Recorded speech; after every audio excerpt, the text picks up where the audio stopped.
Hello students, कैसे हैं आप लोग। उम्मीद करता हूं कि आप लोग अच्छे से होंगे। और जो मेरे प्रीवियस वीडियो जो इस सीरीज़ के चल रहे हैं आरआरबी एनटीपीसी ग्रुप डी के, उससे आप लोग काफ़ी फ़ायदा उठा रहे होंगे स्टूडेंट। और मुझे यकीन है कि आप लोग ज़रूर से देख रहे होंगे और उन सारे क्वेश्चंस को आप लोग अच्छे से देखिए स्टूडेंट्स, क्योंकि उनसे आपको काफ़ी फ़ायदा होने वाला है स्टूडेंट। और ये बड़ा ही इंपॉर्टेंट सेशन चल रहा है। अभी हम लोग इसका ऑलरेडी 2 वीडियो शूट कर चुके हैं और ये अभी जो हमारा पार्ट 3 है, इसका ये पार्ट 3 वीडियो चल रहा है हमारा। ठीक है स्टूडेंट्स, अभी हम लोग बिना टाइम वेस्ट किए हुए अपने क्वेश्चंस पर आएंगे और डिस्कशन के लिए मैं अपने लास्ट के वीडियोस के लास्ट में मैं कुछ आपको सजेशन दूंगा, उनको आप लोग गौर से देखेंगे। तो चलिए स्टूडेंट्स, हम लोग सबसे पहला क्वेश्चन करते हैं। तो स्टूडेंट्स, आज जो हम लोग क्वेश्चंस करेंगे वो एक्चुअली 17/9/2018 के शिफ्ट 2 में पूछे गए क्वेश्चंस जो हैं उनको हम लोग डिस्कस करेंगे। आज भी हम लोग 10-12 क्वेश्चंस करेंगे और उन सारे क्वेश्चन से आप काफ़ी बेनिफिट्स उठा सकते हैं, काफ़ी फ़ायदा उठा सकते हैं। जैसा कि मैंने अपने प्रीवियस के 2 वीडियो, जो इस सीरीज़ के 2 वीडियो चल रहे हैं, 2 वीडियो जो हुए हैं उनमें मैंने बताया आपको। ठीक है स्टूडेंट्स, तो स्टूडेंट्स सबसे पहले हम लोग यहाँ पर जो क्वेश्चन करेंगे वो सबसे पहला क्वेश्चन आ रहा है। जैसा कि क्वेश्चन आपको यहाँ पर स्टूडेंट्स दिख रहा होगा, क्वेश्चन पूछ रहा है कि एक पिता और पुत्र की वर्तमान आयु 48 वर्ष और 28.8 वर्ष है। क्या कहता है कि पिता की आयु 48 वर्ष और पुत्र की आयु 28.8 वर्ष है। तो कहता है कि पिता अपने पुत्र से कहता है, यानी पिता अपने पुत्र से कहता है कि जब तुम पैदा हुए थे, यानी कि पुत्र जब पैदा हुआ था, तब मेरी आयु तुम्हारी वर्तमान आयु, यानी उसकी जो वर्तमान आयु है 28.8, उसकी कितनी गुनी थी। ठीक है स्टूडेंट, समझ गए। तो चलिए हम लोग इसको सॉल्व करते हैं स्टूडेंट। देखिए यहाँ पर हम क्या देखते हैं, जो पिता है उसकी वर्तमान आयु कितनी है, 48 वर्ष है, और जो पुत्र है उसकी वर्तमान आयु कितनी है, 28.8। यानी कहने का मतलब इन दोनों की वर्तमान आयु का जो अंतर है वो होगा 19.2। यानी कि जिस वक्त पुत्र पैदा हुआ था उस वक्त पिता की आयु 19.2 थी। तो अभी हम देखते हैं कि 19.2, क्वेश्चन यही कह रहा है कि पिता कह रहा है कि जिस वक्त तुम पैदा हुए थे उस वक्त जो मेरी आयु थी, अभी की तुम्हारी जो वर्तमान आयु है उसकी कितनी गुनी थी। तो हम जानते हैं कि पुत्र की वर्तमान आयु कितनी है, 28.8। तो हम अगर इसको थोड़ी देर के लिए काट दें और फिर हम इनको सॉल्व करें, तो अगर हम इनको सॉल्व करते हैं तो देखते हैं कि कितनी बार में कटता है। तो यहाँ हम देखते हैं कि 16 4 बार में काट दीजिए। 4 चौके 16, 4 अठे नहीं 4 चौके 16 और यहाँ से निकलेगा 4 अठे 32 और यहाँ पर 4 सत्ते 28। ये अब यहाँ पर हम देखते हैं कि ये किससे और कट सकता है, 24 दूना 48 और 24 तिया 72। तो हम देखेंगे कि 2/3। कहने का सेंस ये हुआ कि अभी जो उस वक्त जिस वक्त उसका पुत्र पैदा हुआ था उस वक्त और पिता और की जो आयु थी वो पुत्र की आयु की 2/3 गुना थी। तो जैसा कि आपको ऑप्शन नंबर बी में वहाँ दिख रहा होगा कि आपका ऑप्शन नंबर बी जो है आपका राइट आंसर होगा, 2/3। तो मेरे ख्याल से आपको ये बातें समझ में आ गई। चलिए स्टूडेंट्स, अब हम लोग अपने क्वेश्चन नंबर 2 पर। क्वेश्चन नंबर 2 स्टूडेंट्स कहता है आपको कि एक इक्वेशन दिया हुआ है। एक इक्वेशन है कि x + y बराबर है 3 और xy की जो वैल्यू है वो है 2। तो आपसे पूछा जा रहा है कि x³ y³ की वैल्यू क्या होगी। अब स्टूडेंट्स इसके लिए आपको करना क्या, बड़ा सिंपल सा लॉजिक है। यहाँ पर आपको x और y की वैल्यू पता होनी चाहिए। यहाँ पर आपको x + y बराबर 3 दिया हुआ और xy की वैल्यू 2 दिया हुआ। अब ऐसे सॉल्व करने के लिए स्टूडेंट्स तो आप इसको अलजेब्रिक इक्वेशन से सॉल्व कर सकते हैं इस तरीके से कि आप पहले करेंगे एक्स वाई की वैल्यू निकाल लेंगे। तो एक्स वाई की वैल्यू निकालने के लिए आप एक फॉर्मेट इस्तेमाल कर सकते हैं। जैसे कहने का मतलब ये हो गया कि आप एक्स वाई का स्क्वायर अगर करते हैं तो ये किसके बराबर होता है। अगर हम इसको कुछ ऐसा लिखें और फिर हम यहाँ पर ऐसा कर दें, तो यहाँ पर हम देखते हैं कि x + y का होल स्क्वायर और 4xy को अगर आप सॉल्व करेंगे तो ये - b के होल स्क्वायर पर टूट जाएगा। तो आप इसको यहाँ से अगर आप स्क्वायर हटाते तो इस पर रूट बनेगा। अब x y की वैल्यू है क्या, प्लस की 3, तो 3 का स्क्वायर करेंगे तो ये 9 हो जाएगा। और यहाँ पर आप देखते हैं कि ये x y की वैल्यू कितनी है, 2, तो 4 2 जा 8 हो जाएगा। अब आपको पता है कि 9 में से अगर हम 8 को माइनस करेंगे 1, और 1 का स्क्वायर रूट 1 ही होता है। तो हमें पता चल गया x - y की वैल्यू क्या आती है, 1। तो अब हम यहाँ पर लिख सकते हैं कि x + y बराबर 3 है और x - y बराबर 1 है। तो हम इजीली निकाल सकते हैं कि x, यहाँ पर हम y को y से कैंसिल कर देंगे, दोनों इक्वेशंस को हमने जोड़ दिया।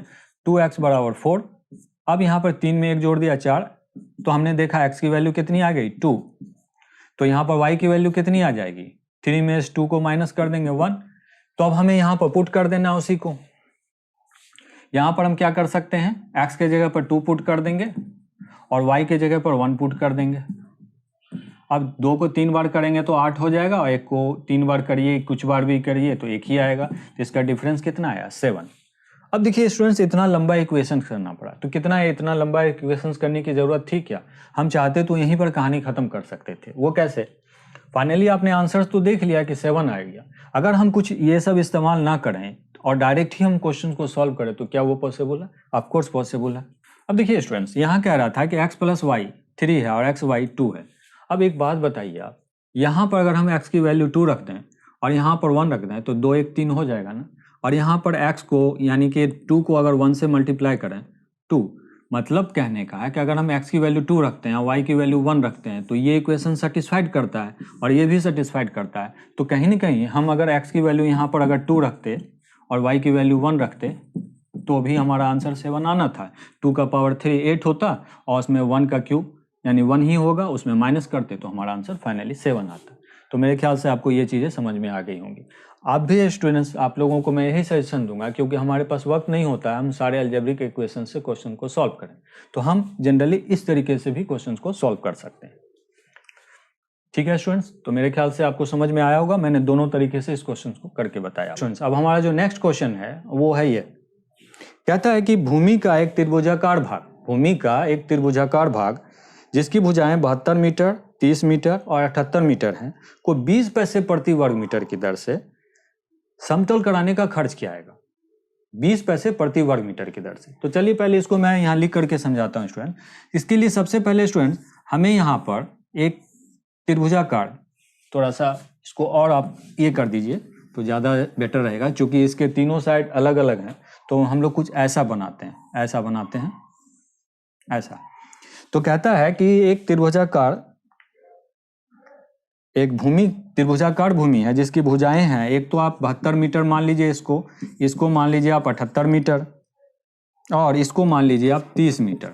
ठीक है स्टूडेंट्स, कहता है कि इस पूरे जो त्रिभुजाकार भूमि है इसको समतल कराने का खर्चा 20 पैसे प्रति वर्ग मीटर के हिसाब से कितना आएगा स्टूडेंट्स?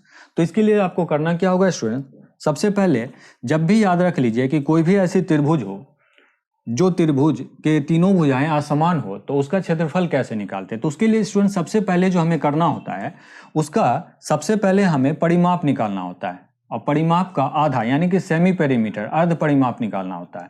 तो अर्ध परिमाप निकालने के लिए हम क्या करेंगे, पहले हम सबका फुल परिमाप यानी कुल परिमाप निकालेंगे। 78, 72 और 30 सबको अगर आप जोड़ते हैं, 78 मीटर, 72 मीटर और 30 मीटर अगर आप जोड़ते हैं और इसको 2 से, चूंकि हमें अर्ध परिमाप निकालना है स्टूडेंट, तो 78 और 72 150 होता है और 30 180 होता है और 180 का आधा कितना होता है 90। तो हम देखेंगे कि हमारा जो अर्ध परिमाप है वो 90 मीटर आया है। और इसका क्षेत्रफल निकालने के लिए, एरिया निकालने के लिए स्टूडेंट जो फार्मूला होता है वो एक हीरोज फार्मूला के नाम से चलता है। बहुत लोग इसको डायमंड फार्मूला भी कहते हैं, कुछ लोग हीरोज फार्मूला भी कहते हैं। वो आपका ऐसा कुछ बनता है, S - A, S - B, S - C। अब क्या है, यहाँ पर 3 साइड है। जैसे अगर मान लीजिए ये वाला साइड को हमने A मान लिया, ये वाले साइड को हमने B मान लिया, ये वाले साइड को C मान लिया, तो यहाँ पर A का मान कितना 78 है, B का मान कितना 72 है और C का मान कितना 30 मीटर है स्टूडेंट। तो आपको करना क्या है स्टूडेंट्स, यहाँ सिंपली आपको इस तरीके से निकालना है कि यहाँ पर S की वैल्यू क्या है 90 है, 90 मीटर रख लीजिए। S - A की वैल्यू क्या है, यानी कि S में से यानी 90 में से आप 78 को घटाएंगे तो आपको 12 मीटर आ जाएगा। फिर S - B यानी कि 90 में से आप 72 को घटा देंगे तो 18 मीटर आ जाएगा। और S में से C को घटाना है, यानी 90 में से 30 को घटा देंगे तो 60 मीटर आ जाएगा स्टूडेंट। अब यहाँ से हम लोग यहाँ की ओर चलते हैं, यहाँ आगे की ओर चलते हैं। यहाँ पर हमें करना क्या था, इसको और ब्रेक कर लेना था, तो ब्रेक कर लेते हैं। यहाँ पर क्वेश्चन आपको यहाँ पर दिख रहा होगा 90 को आप ब्रेक कर लीजिए तो 18 गुना 5 हो जाएगा और 12 तो आपका है ही, उसके बाद 18 है ही और 12 गुना 5 कर दीजिए। ठीक, अब आप यहाँ निकाल लीजिए, यहाँ से आप 18 2 हैं, 5 भी 2 हैं, 12 भी 2 हैं, तो एक 18 निकल के आ जाएगा आपका। ठीक है स्टूडेंट्स, एक 18 आ जाएगा आपका निकल के, और फिर आपका क्या निकल के आ जाएगा, एक 12 निकल के आ जाएगा, एक 5 निकल के आ जाएगा। तो 12 × 5 = 60, 18 × 6 = 108, 18 × 6 = 108, यानी कि इतना वर्ग मीटर आपका क्षेत्रफल निकल के आ गया। अब स्टूडेंट्स कहता है कि इतने क्षेत्रफल का 20 पैसे प्रति वर्ग मीटर की दर से खर्चा कितना था। तो इसके लिए आपको करना क्या था स्टूडेंट्स, यहाँ पर आप देख लीजिए कि 1080 मीटर स्क्वायर को आपको 20 पैसे प्रति वर्ग मीटर, तो 20 पैसे प्रति वर्ग मीटर का मतलब होता है कि यहाँ पर आपको उसको रुपए में कन्वर्ट करना होगा, 20 पैसे प्रति वर्ग मीटर, ठीक है। और रुपए के हिसाब से तो ये मीटर मीटर कट जाएगा, और यहाँ से 10 10, और यहाँ से ये कट जाएगा, 108 को 2 से मल्टीप्लाई कर दीजिए तो 216 रुपये आपके फाइनल आंसर आ जाते हैं स्टूडेंट्स। तो आपको समझ में आया होगा कि ये क्वेश्चन कैसे बनेगा आपसे, ठीक है। बस आपको इसके लिए करना क्या है कि ये वाला फार्मूला याद रखना है और एस की वैल्यू निकाल लेनी है। और एस की वैल्यू कैसे आएगी, तीनों साइड को जोड़ करके आप 2 से भाग लगा दीजिए, ठीक है स्टूडेंट्स। अब चलिए स्टूडेंट्स, आपका नेक्स्ट क्वेश्चन आता है। नेक्स्ट क्वेश्चन कहता है कि कितने मूलधन का 6% वार्षिक दर से 10 वर्ष में साधारण ब्याज 120 रुपया हो जाएगा। यानी आपको मूलधन पूछा जा रहा है स्टूडेंट। क्वेश्चन आपको यहाँ दिख रहा होगा स्टूडेंट। क्वेश्चन का देखिए, सिंपल इंटरेस्ट यानी साधारण ब्याज निकालने का फॉर्मूला होता है P × R × T/100, ठीक। P का मतलब होता है मूलधन, और R का मतलब होता है दर, और T का मतलब होता है समय। अब आपको पता है कि आपका ये दिया गया है स्टूडेंट्स, यानी कि साधारण ब्याज दिया गया है 120 रुपये, यानी साधारण ब्याज 120 हो जाए कितने मूलधन का, और दर आपको कितना दे रहा है स्टूडेंट, दर दे रहा है आपको 6%, और समय कितना दे रहा है, समय आपका दे रहा है 10 वर्ष। तो आपको करना क्या है, सिंपली आपको क्या निकालना है, मूलधन। तो मूलधन निकालने के लिए आप क्या करेंगे, 120 × 100। अब यहाँ पर आपको दर कितना था, दर था आपका 6%, और वर्ष कितना था 10। आपको सिंपली यहाँ पर वैल्यू पुट कर देना, यानी R के जगह 6 लगाना था और इसके जगह पर 10 लगाना था। चूंकि ये वाली वैल्यू आपको निकालनी है इसलिए P इधर कर दीजिए। अब आपको करना क्या है, इसको काट दीजिए, 6 दूना 12, एक को इससे मल्टीप्लाई कर दीजिए 200, यानी कि आपका मूलधन जो था स्टूडेंट्स 200 था। क्वेश्चन है कि 16, 24, 36, 52 और 54 का एलसीएम क्या होगा। इसका सिंपली आपको एलसीएम पूछा जा रहा है। तो स्टूडेंट्स करना कुछ नहीं है, इसको आपको सिंपली इस फॉर्मेट में लिखना है, 16 का घात 2 का पावर 4। इसको आप ऐसे लिख सकते हैं 3 3 और ये 2 का पावर 3, यानी कि 8 8 × 24। अब यहाँ पर क्या हो जाएगा स्टूडेंट, 2 का पावर और 3 का 9, ये वाला 36 का, 24 का ऐसे कर लीजिए, 36 का ऐसे कर लीजिए, और 52 का क्या हो जाएगा स्टूडेंट्स, 13 × 4 = 52, यानी 13 × 2 का पावर 4। और इसका कितना हो जाएगा स्टूडेंट्स, 3 × 3 = 27, 3 का पावर 3 और 2। अब स्टूडेंट्स आप गौर कीजिए यहाँ पर कि आपको 2 की घात यहाँ पर कई जगह दिख रही है, यहाँ पर भी 2 की घात, यहाँ भी 2 की घात, यहाँ भी 2 की घात, यहाँ भी 2 की घात। तो 2 की सबसे बड़ी वाली घात एलसीएम में क्या होता है, हमें जब भी कोई संख्या समान हो तो सबसे बड़ी वाली घात जो होती है उसी को लेना होता है। तो 2 की बड़ी वाली घात क्या है, 16, इसकी वैल्यू क्या है, 16। अब हमें 3 की बड़ी वाली घात देखनी है, तो 3 की बड़ी वाली घात यहाँ भी 3 है, यहाँ भी 3 है और यहाँ भी 3 है। तो 3 की बड़ी वाली घात 3 का पावर 3 का मतलब क्या होता है, 27। आप 27 ले लीजिए, यहाँ पर 27 ले लीजिए, और उसके बाद आपको एक कॉमन संख्या, एक असमान संख्या दिख रही है यहाँ 13, जो और कहीं नहीं है, तो उसे भी आपको लेना है। अब आपको करना क्या है स्टूडेंट, सबको मल्टीप्लाई कर देना है, यानी कि 16, 13 और 27, आप सबको जब मल्टीप्लाई करेंगे स्टूडेंट्स तो आपको 5616 आपको दिखेगा, जो कि ऑप्शन नंबर सी में आपको यहाँ पर क्वेश्चन में दिख रहा होगा। ऑप्शन नंबर सी में आपका 5616 आंसर रहा होगा। मेरे ख्याल से आपको समझ में आई होगी बात। नेक्स्ट क्वेश्चन है स्टूडेंट्स कि 55 / 11 एंड प्लस 18 - 6 × 9 बराबर क्या आएगा। जैसा कि क्वेश्चन आपको दिख रहा होगा, तो कुछ करने की जरूरत नहीं थी स्टूडेंट, सिंपली आपको 11 से इसको काट देना था 5, और 18 में 6 घटाएंगे तो कितना आएगा, 12। 18 में 6 घटाएंगे तो आपका आएगा 12, और 12 को 9 से मल्टीप्लाई कर देंगे तो 108। ये बोडमास रूल पर है। बोडमास रूल में देखिए स्टूडेंट क्या होता है कि सबसे पहले यहाँ पर मैं छोटा सा आपको लिख देता हूँ कि सबसे पहले ब्रैकेट का काम करेंगे, उसके बाद सबसे पहले भाग की क्रिया होती है, फिर आपको गुना की क्रिया होती है, फिर आपको जोड़ की क्रिया होती है और सबसे लास्ट में आपको माइनस की क्रिया होती है। तो यहाँ पर भी वही था कि सबसे लास्ट में माइनस करना था, तो यहाँ पर उससे कोई फर्क नहीं पड़ता है, ब्रैकेट के अंदर में था। तो सबसे पहले हमने क्या किया कि यहाँ पर इसको इससे भाग लगा दिया, तो यहाँ हमें 5 आ गया। अब क्या किया हमने कि इसको जब घटाया तो ये क्या आ जाएगा 12। अब 12 है तो सबसे पहले हमें क्या करना था, यहाँ चूंकि भाग का काम था नहीं, भाग का काम यहाँ पर मैंने पहले ही कर दिया था, भाग का काम यहाँ पर मैंने पहले ही कर दिया था। अब हमें मल्टीप्लिकेशन करना था, इसको घटाया तो ये 12 आएगा, 12 को 9 से मल्टीप्लाई किया 108। उसके बाद स्टेप में आप अगले बार गुना के बाद हमें प्लस करना था, तो 108 में हम प्लस कर देंगे तो हमको 113 आंसर आ जाएगा। सिर्फ इस रूल को याद रखें, तो कभी भी आपको सिंप्लीफिकेशन के और सरलीकरण के क्वेश्चंस पूछे जाएंगे स्टूडेंट, तो आप उसका आंसर कभी भी गलत नहीं दे सकते। ठीक है, चलिए अब हम लोग अपने नेक्स्ट क्वेश्चन की तरफ चलते। नेक्स्ट क्वेश्चन स्टूडेंट्स कहता है कि यहाँ पर मैं लिख रहा हूँ जैसा कि आपको वहाँ दिख रहा होगा क्वेश्चन कहता है कि 7 का पावर 21 है, 7 का पावर 22 है और 7 का पावर 23 है और 7 का पावर 24 है। अगर इन सबको हम 25 से भाग लगाएं, इनको अगर हम 25 से भाग लगाएं तो शेषफल क्या आएगा। चलिए हम लोग देखते हैं स्टूडेंट्स को क्वेश्चन। सबसे पहले देखिए, इस तरह के क्वेश्चंस में स्टूडेंट्स एक चीज का ध्यान रखना होता है कि सब में जो आधार है वो सेम है, सब में आधार सेम है। तो जब भी ऐसी सिचुएशन हो ना स्टूडेंट्स, तो आपको करना क्या चाहिए कि जो आपकी सबसे छोटी पावर वाली वैल्यू है उसको बाहर ले आइए। जैसे आप देखते हैं कि इसका घात 21, इसका 22, इसका 23, इसका 24, तो सबसे छोटी घात क्या थी 21, तो इसको अब बाहर ले आइए, यानी कॉमन 7 का पावर 21 बाहर ले आइए। तो अब यहाँ क्या बच जाएगा 1। अब यहाँ से आपने 21 ले लिया तो यहाँ कितना बच जाएगा, सिर्फ 1 ही बच जाएगा, तो यहाँ पर आप 7 ले लीजिए। अब यहाँ से आपने 21 ले लिया तो यहाँ कितना बच जाएगा 7 का पावर 2, तो 7 का पावर 2 का मतलब होगा 49। अब यहाँ से आपने 21 ले लिया तो यहाँ पर 3 बच जाएगा और 7 का पावर 3 का मतलब होता है स्टूडेंट 343, 343। अब सब आप काम करिए, इनको आपको 25 से भाग लगाना है, आपको कुछ करने की जरूरत है नहीं। आप 7 का पावर 21 ले लीजिए। अब इन सबको जोड़िए, आप कितना आता है 49 एक 50 और 50 और 7 57 और 57 को 343 में जोड़ेंगे 400।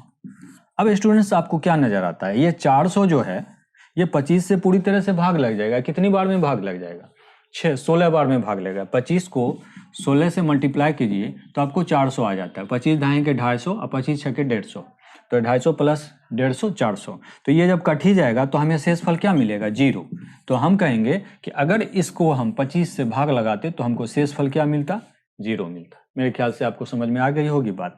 जो मैंने रूल बताया है इसको वीडियो रोक करके एक बार आप जरूर से देख लीजिए। अब स्टूडेंट्स एक फिगर आ रहा है जो आप क्वेश्चन पढ़ सकते हैं कि इसमें आपको 2 कथन दिए जा रहे हैं, 2 कथन दिए जा रहे हैं और कह रहा है कि दोनों कथनों में से कौन कौन सी कथन इस क्वेश्चन को सॉल्व करने के लिए जरूरी है। यानी कथन 1 भी जरूरी है, 2 भी जरूरी है, या सिर्फ 1 जरूरी है, या सिर्फ 2 जरूरी है, या दोनों में से कोई जरूरी नहीं। तो आपको यहाँ पर देखना है कि क्या बनता है। अब जैसे एक कथन है, पहला कथन कहता है कि एक फिगर आपको दिखता है स्टूडेंट्स, एक फिगर दिखता है इस तरीके से। आप क्वेश्चन यहाँ देख सकते हैं, यहाँ पर आपको देता है A, यहाँ B, यहाँ C और यहाँ देता है D। ठीक है, अब यहाँ पर जो एंगल बन रहा है, कोण बन रहा है, उसका मान 69 डिग्री है, 69 डिग्री है। और वहाँ पर जो कोण बन रहा है स्टूडेंट्स वो है 72 डिग्री। अब कहता है स्टूडेंट्स, और यहाँ पर जो है यहाँ पर x डिग्री है, x डिग्री है।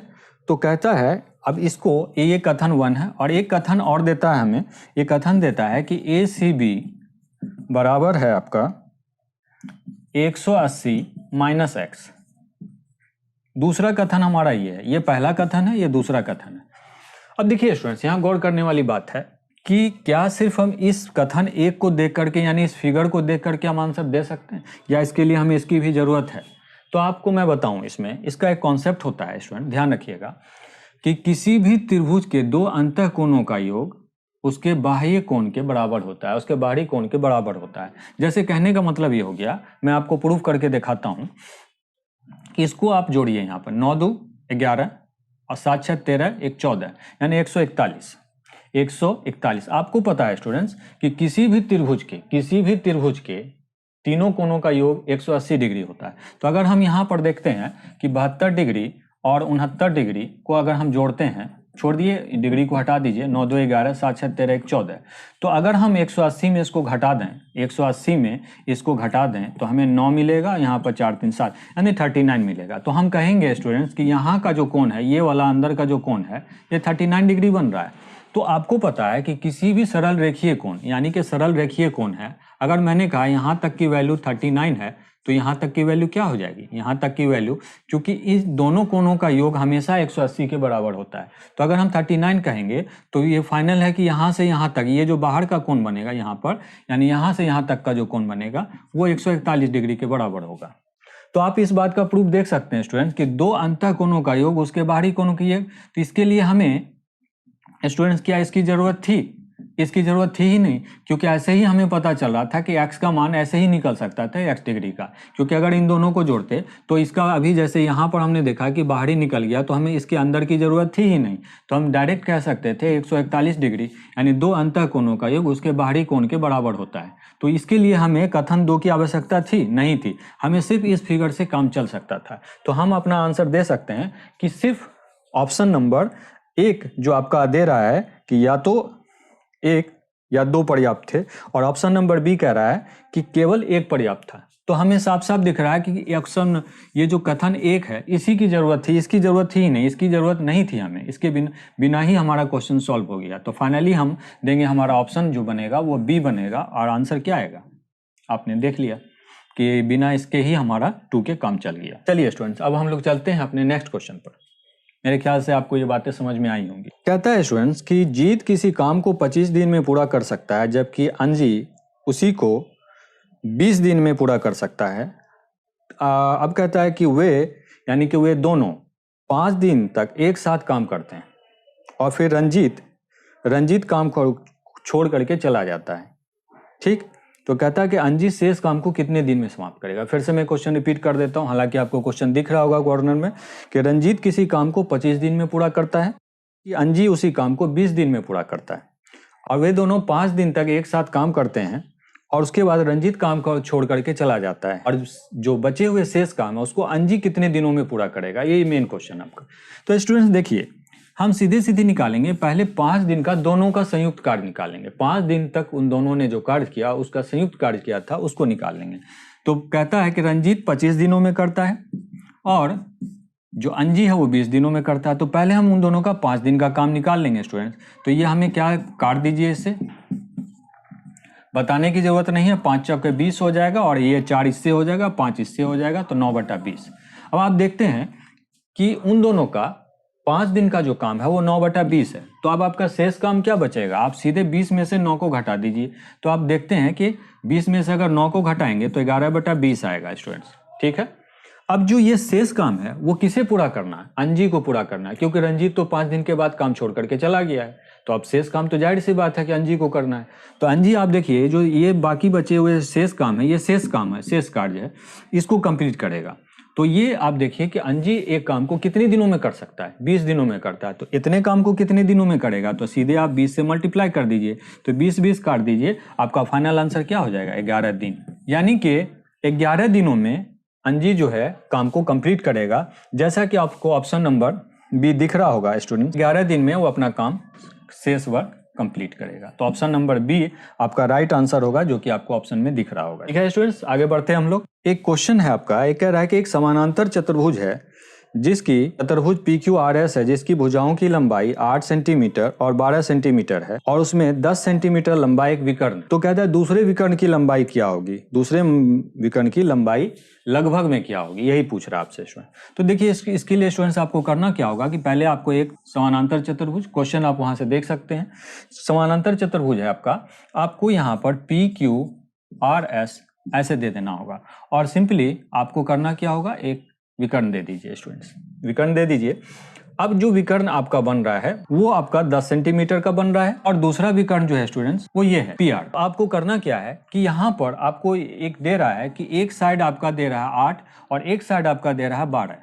ठीक, और जो विकर्ण है ये वाला विकर्ण, एक मान लो कि ये विकर्ण आपको दिया गया 10, तो आपको बड़ी वाली जो विकर्ण है इसकी लंबाई पूछ रहा है। तो देखिए स्टूडेंट्स, इसके लिए एक फॉर्मूला होता है, आप उस फार्मूले को नोट कर लीजिए। जब भी समानांतर चतुर्भुज में यानी कि पैरेललोग्राम में आपको दो विकर्ण दिए रहे और दो साइड्स की लंबाई, हाँ एक बात का याद रखेंगे स्टूडेंट कि समानांतर चतुर्भुज जो होता है वो आयत का ही रूप होता है। तो कहने का मतलब अगर मैं कहूँ कि एस पी क्यू आर ये दोनों की लंबाई एक होगी, यहाँ उसी तरह से पी क्यू और एस आर की लंबाई बराबर होगी क्योंकि दोनों समानांतर हैं। और आप समझिए कि जैसे आयत होता है ना, तो आयत को अगर आप प्रेस करेंगे, इसी को प्रेस करेंगे तो आप देखेंगे कुछ ऐसा हो जाएगा। अगर इसको दबाव देंगे तो यहाँ पर इसकी लंबाई बदली, ये लंबाई जितनी रहेगी उतनी ही इसकी भी रहेगी, ये लंबाई जितनी है उतनी उसकी ही रहेगी। तो वही कहानी थी यहाँ पर कि जो लंबाई एस पी अगर 8 है तो यहाँ क्यू आर भी 8 होगा, और अगर पी क्यू 12 है तो यहाँ एस आर भी 12 होगा। चाहे आप इधर से ऐसे लो या इधर से ऐसे लो, बात वही निकल के आएगी। इसलिए इसमें कंफ्यूजन में नहीं पड़ना है स्टूडेंट। अब देखिए इसके लिए एक रिलेशन होता है स्टूडेंट्स, बड़ा इंपॉर्टेंट रिलेशन होता है कि किसी भी समानांतर चतुर्भुज के दो विकर्णों का जो ये वर्ग होता है, वर्गों का योग वो बराबर होता है। जैसे मैं कहूंगा कि एस क्यू का स्क्वायर प्लस पी आर का स्क्वायर बराबर होगा आपका किसके, एस पी का स्क्वायर और पी क्यू के स्क्वायर के, पी क्यू के स्क्वायर के, ये रिलेशन होता है। यानी कहने का मतलब कि दो जो विकर्ण होंगे ना उनके वर्गों का योग बराबर होगा इनके दो साइड के वर्गों के योग के 2 गुने के बराबर होगा। तो आप देख सकते हैं एस क्यू का स्क्वायर पी आर का स्क्वायर और बराबर हो गया इसके 2 गुने के, इसका एक साइड एस पी का स्क्वायर और एक पी क्यू का स्क्वायर और इनके 2 गुने के बराबर हो गया। तो अब आपको साफ साफ यहाँ दिख रहा था स्टूडेंट्स, इसको हम कुछ ऐसा लिख सकते हैं, एस क्यू का मान कितना दिया हुआ है यहाँ 10, तो आप सीधे सीधे 10 का स्क्वायर कर देंगे 100 हो जाएगा।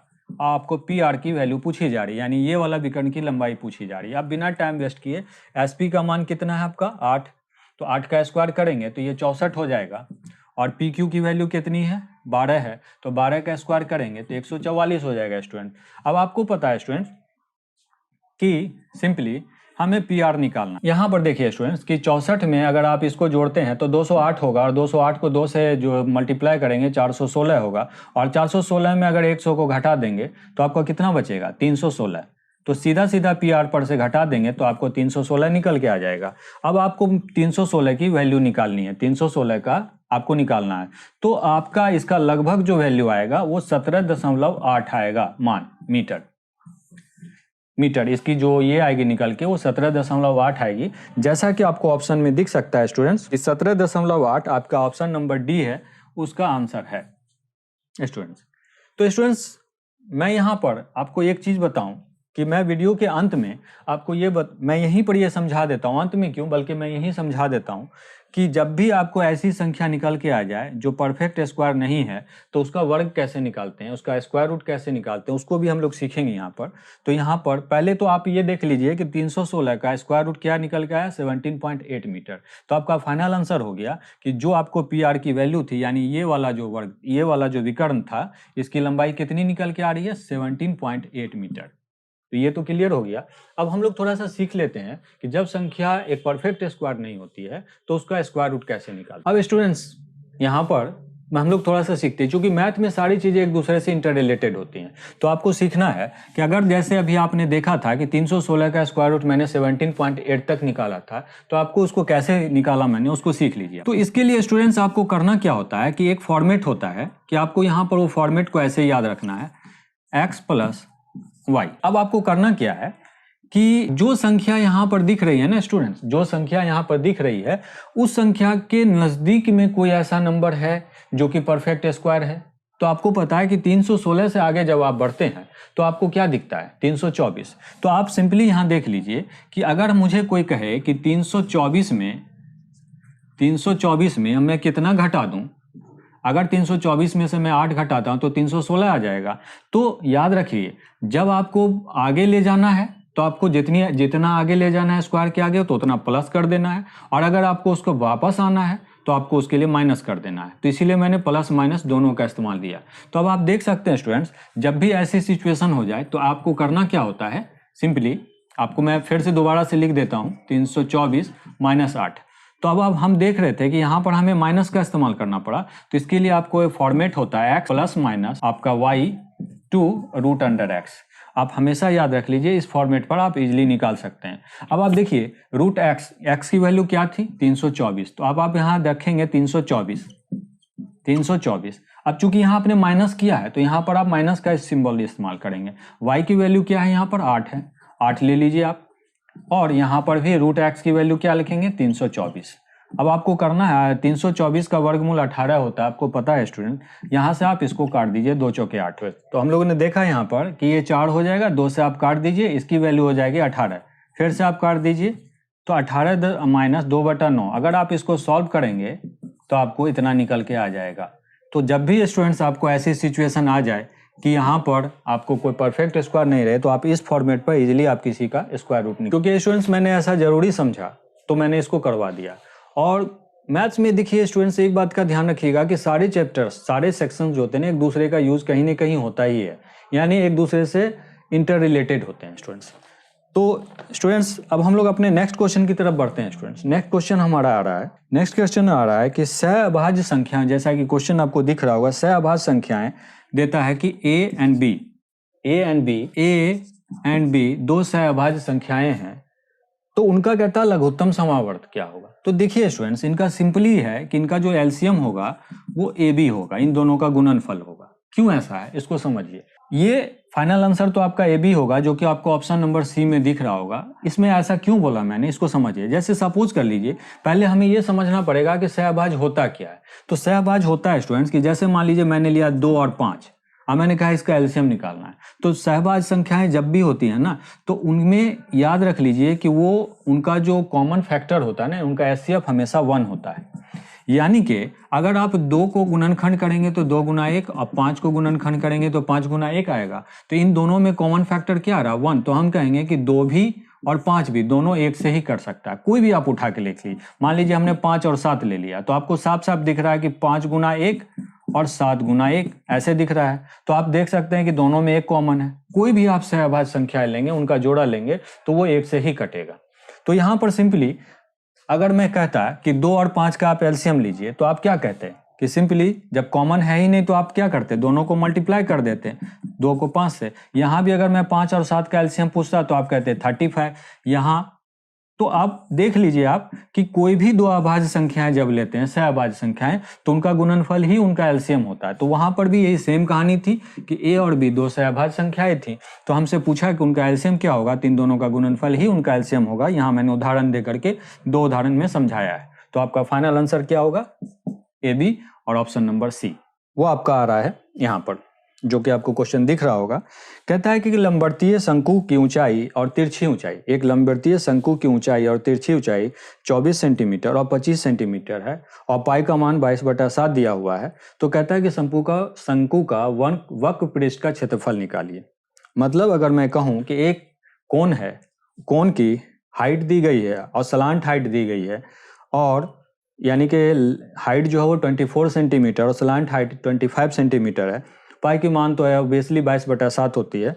तो कहता है कि शंकु का वक्र पृष्ठीय क्षेत्रफल, यानी कर्व सरफेस एरिया पूछा जा रहा है इसमें, तो उसका मान क्या होगा। तो सिंपली स्टूडेंट्स देखिए, इसके लिए हम लोग यहाँ पर एक कंस्ट्रक्शन करेंगे और उस कंस्ट्रक्शन के थ्रू क्वेश्चन को समझने की कोशिश। देखिए स्टूडेंट, शंकु का जो ये वाला पार्ट होता है ना, ये इसकी ऊंचाई है। क्वेश्चन यही कह रहा है कि उसकी शंकु की ऊंचाई, और तिरछी ऊंचाई ये होती है, जो तिरछी वाली ऊंचाई होती है ना, इसको हम एल से डिनोट करते हैं, जो सीधी होती है इसको एच से, और ये जो बेस है ना हमारा, ये हमारा होता है त्रिज्या, यानी यहाँ से यहाँ तक का जो मान होगा वो हमारा त्रिज्या होगा। अब जब ये जो शीर्ष से जो लंबी लाइन खींची गई है एच, वो जो इस त्रिज्या पर यानी इसके डायमीटर पर, व्यास पर 90 डिग्री यानी परपेंडिकुलर होती है, अभिलंब होती है। तो अब कुछ ऐसा ये जो ट्रायंगल बन रहा है, ये कैसा ट्रायंगल बन रहा है, ये आपका समकोण त्रिभुज के बराबर। तो यहाँ पर एल जो है वो कर्ण के तरह से बिहेव करेगा, कर्ण के तरीके से करेगा। तो कर्ण निकालने के लिए यानी एल निकालने के लिए आप क्या करेंगे, यानी कि इसका एच का स्क्वायर और यहाँ से यहाँ तक जो आर है यानी उसकी त्रिज्या है उसके स्क्वायर तक कर देंगे स्टूडेंट्स। तो आपको सिंपली यहाँ पर करना क्या था कि कुछ करने की जरूरत थी नहीं यहाँ पर स्टूडेंट, आपको आर निकालना था। तो आर निकालने के लिए आप क्या करेंगे, सिंपली यहाँ पर इस फार्मूले से आप एल तो आपको कितना दिया गया है 25, यानी तिरछी ऊंचाई 25 है और ये वाली ऊंचाई 24 है सेंटीमीटर और ये वाली आपकी 25 है। तो आप यहाँ पर क्या करेंगे 25 दे देंगे। अब यहाँ पर आपको करना क्या होगा, आप इसको ऐसा करिए कि h का मान आपको 24 है, तो 24 का स्क्वायर करेंगे तो 576 हो जाएगा स्टूडेंट्स। और यहाँ पर से आप यहाँ पर से r का स्क्वायर करेंगे, नहीं तो एक काम कीजिए, ये थोड़ा सा लंबा हो जाएगा, इसको हम लोग और छोटा करके करते हैं। यहाँ पर हमें करना क्या था कि l का स्क्वायर सिंपली ऐसे निकाल लीजिए आप, h का स्क्वायर प्लस r का स्क्वायर कर दीजिए, तो l का स्क्वायर क्या हो जाएगा, l का स्क्वायर 25, तो 25 का स्क्वायर निकाल लीजिए, और h का स्क्वायर आपका 24 है, तो 24 का स्क्वायर कर दीजिए, और r का स्क्वायर, तो आप सिंपली r का स्क्वायर निकाल लीजिए, r की वैल्यू निकाल लीजिए, तो 25 का स्क्वायर क्या हो जाएगा स्टूडेंट, ये 625, और ये 24 का स्क्वायर इधर आ जाएगा, तो 625 में और 24 का स्क्वायर 576 होता है स्टूडेंट्स, तो 625 में से 576 को माइनस करेंगे, आपका आ जाएगा 49, ये 625 में से 576 घटाएंगे तो 49 आ जाएगा। अब उस 49 का स्क्वायर रूट आपको आ जाएगा 7। तो स्टूडेंट्स क्वेश्चन में आगे कहता है, तो मानते हुए शंकु का वक्र पृष्ठ का क्षेत्रफल निकालिए। तो वक्र पृष्ठ का जो क्षेत्रफल होता है स्टूडेंट्स, यहाँ पर कह रहा है कि ये 7 आपका निकल गया, तो वक्र पृष्ठ का क्षेत्रफल जो होता है स्टूडेंट्स, यहाँ याद रखिएगा कि कर्व सरफेस एरिया, इसको शॉर्ट फॉर्म में ऐसे लिखा, कर्व सरफेस एरिया CSA पाई आर एल ये होता है, यानी वक्र पृष्ठ का क्षेत्रफल बराबर होता है पाई आर एल। अब आप जानते हैं कि पाई की वैल्यू आपको 22/7 दी गई है, आर का मान आपका 7 आ रहा है, एल का मान कितना है स्टूडेंट्स, यहाँ पर 25 दे रहा है आपका, 25 ले लीजिए, आप 7 से इसको काट दीजिए, 25 को 22 से मल्टीप्लाई कीजिए, 25 को 20 से करते तो 500 होता, और 25 दूना 50, यानी कि 550 वर्ग सेंटीमीटर स्क्वायर आपका फाइनल आंसर। आज के लिए बस इतना ही, लेकिन जाने से पहले मैं यही कहूँगा कि आप लोग खूब मेहनत कीजिए, और जितना मेहनत करेंगे उतना आपको इसका रिजल्ट मिलेगा। स्टूडेंट देखिए, मेहनत का कोई ऑप्शन नहीं है, मेहनत का कोई दूसरा ऑप्शन है ही नहीं। और मोस्टली स्टूडेंट्स मैं 17-18 साल से इस फील्ड में हूँ, कॉम्पिटिटिव दुनिया में हूँ, और रेलवे की काफ़ी सारे स्टूडेंट्स हमारे साथ जुड़े हैं, और मैंने यही देखा है ओवर द ईयर्स कि जो स्टूडेंट्स कंटिन्यूअस रहे ना, यानी लगातार प्रैक्टिस में रहे, उन्हीं को सक्सेस मिला है। बहुत सारे स्टूडेंट्स मुझे मिलते हैं जो मैथ को लेकर के काफ़ी कंसर्न करते हैं, वो हमेशा ये कहते हैं कि मैथ्स सर एक बहुत ही डिफिकल्ट सब्जेक्ट है, मुझे नहीं समझ में आता है। तो मैं आपको एक फैक्ट बताऊँ स्टूडेंट, मैथ बिल्कुल भी डिफिकल्ट नहीं है। ये हमारी सोच, ये जो हमारी सोच है ना, इससे ये निकलती है। जिस दिन हमने ये सोच लिया ना कि नहीं मुझे इस पर विजय प्राप्त करनी है, मुझे इसको जीतना है, तो आप जीत जाओगे। घबराने का नहीं है किसी चीज़ से, उसको डट के उसका सामना कीजिए, और हम लोग हैं आपके लिए, हम लोग हैं आपके साथ। आप अपने प्रॉब्लम्स को भेजिए, जब भी आपको कोई क्वेश्चन नहीं बनता है आप कमेंट्स में लिख के भेजिए, मैं आपको उसका सोल्यूशन दूंगा। आप जब भी जिस वक्त भी आप मुझे याद करेंगे, मैं आपके सेवा में हाजिर रहूंगा स्टूडेंट। तो ये बिल्कुल भी मत समझिए कि मुझसे नहीं होगा। एक बार नहीं होता आप 2 बार करिए, 2 बार नहीं होता 3 बार करिए। जो गिरते हैं वही तो उठते हैं स्टूडेंट्स, इस चीज़ का हमेशा याद रखिए। नेवर गिव अप, हार नहीं मानना है, जीतना है हमें। तभी जीत पाएंगे जब आप मेहनत करेंगे, तभी जीत मिलेगी, वरना इस जिंदगी में आप कुछ भी हासिल नहीं कर सकते। हिम्मत रखिए, एक दिन सफलता आपको जरूर से मिलेगी स्टूडेंट्स, ठीक है। और हम लोग हैं आपके साथ, इस बात को याद रखिएगा। और इसके लिए मैं यही कहूँगा स्टूडेंट्स, जितना हो सके हमारे चैनल को लाइक और सब्सक्राइब करते रहें, और जितने भी ज़रूरतमंद स्टूडेंट्स हैं, नीडी स्टूडेंट्स हैं, उनको फैलाइए, ताकि वो जितने स्टूडेंट्स हमारे साथ जुड़ेंगे। मैं कोई कोरी बात नहीं कर रहा स्टूडेंट्स, मैं बिल्कुल फैक्ट कर रहा हूँ। आजकल बहुत सारे आप देखेंगे यूट्यूब पर इस तरीके के जो टीचर्स होते हैं, वो आते हैं कहते हैं, बट स्टूडेंट्स का वो मतलब स्टूडेंट्स कमेंट्स भेजते हैं, लेकिन उसको सॉल्व नहीं कराते हैं। लेकिन आप स्टूडेंट मुझे भेजिए, मैं सॉल्व कराऊंगा। और जब भी आपको किसी भी तरीके की कोई इन्फॉर्मेशन की ज़रूरत हो तो मैं उसके लिए देता रहूँगा। बीच बीच में मैं ऐसे वीडियोज़ भी डालता रहूँगा, how to get selection in Indian railway.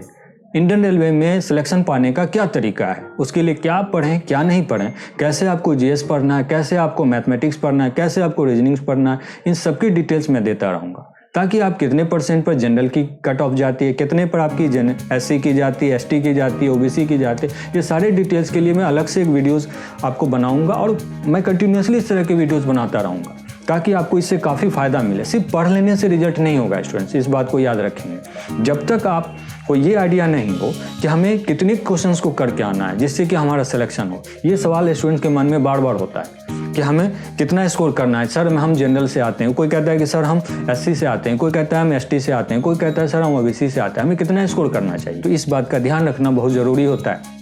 कौन से बोर्ड में कितनी सीट है, वहाँ भरने से हमें फ़ायदा होगा कि नहीं होगा। क्या हम RRB इलाहाबाद भरें, क्या RRB गुवाहाटी भरें, क्या हम RRB चंडीगढ़ भरें। इस तरह के सवाल स्टूडेंट्स के मन में आते रहते हैं स्टूडेंट। तो इस चीज़ के लिए मैं अलग से एक वीडियोस बनाऊंगा और उसमें काफ़ी अच्छे गाइडलाइंस दूंगा, उससे काफ़ी आप बेनिफिट्स उठा सकते हैं। लेकिन इसके लिए स्टूडेंट्स आपको हमारे साथ जुड़े रहना होगा। और मैं यही कहूँगा कि जो भी वीडियोज़ मैं बनाता हूँ, मैं थोड़ी वक्त लेता हूँ, लेकिन आपको उसको रोक करके आप देखिए तो उससे काफ़ी फ़ायदा हो। ये नहीं कि आपने वीडियो शुरू किया और बीच में ही उसे छोड़ दिया। आप ये समझिए कि मैं जस्ट क्लास ले रहा हूँ और मैं अपने तरफ से पूरी कोशिश करता हूँ स्टूडेंट की जो भी क्वेश्चन कराऊँ उसके 100% कॉन्सेप्ट क्लियर कराऊँ। ये नहीं कि बीच में क्वेश्चन कराया कॉन्सेप्ट डेवलप नहीं कराया, तो ये काम मैं नहीं करता हूँ स्टूडेंट। तो आप वीडियो को पूरा देखिए और दूसरों को भी आप प्रोत्साहित कीजिए, दूसरों को भी इंकरेज कीजिए कि वो इन सारे वीडियोज़ को देखें। क्योंकि देखिए स्टूडेंट, इसके लिए तो आपको पैसे देने नहीं है, फ्री ऑफ कॉस्ट है। तो जितना आप इससे फ़ायदा उठा सकते हैं, मैं ये नहीं कहूँगा, जो आपको अच्छा लगे। मेरी वीडियोज़ अच्छी लगती है आप मुझे देखिए, जिसकी वीडियोज़ आपको अच्छी लगती है उसको देखिए। ठीक है स्टूडेंट्स, तो फिर हम लोग अपने इसके पार्ट 4 में आएंगे लेकर के। इसका जो पार्ट 4 ये जो सीरीज चल रहा है, इसके पार्ट 4 में हम लोग फिर से मिलते हैं। और जाने से पहले मैं फाइनली यही कहूँगा कि आप थोड़ा लाइक और सब्सक्राइब करते जाएं। फिर हम लोग मिलते हैं अपने पार्ट 4 में। तब तक के लिए thank you very much student.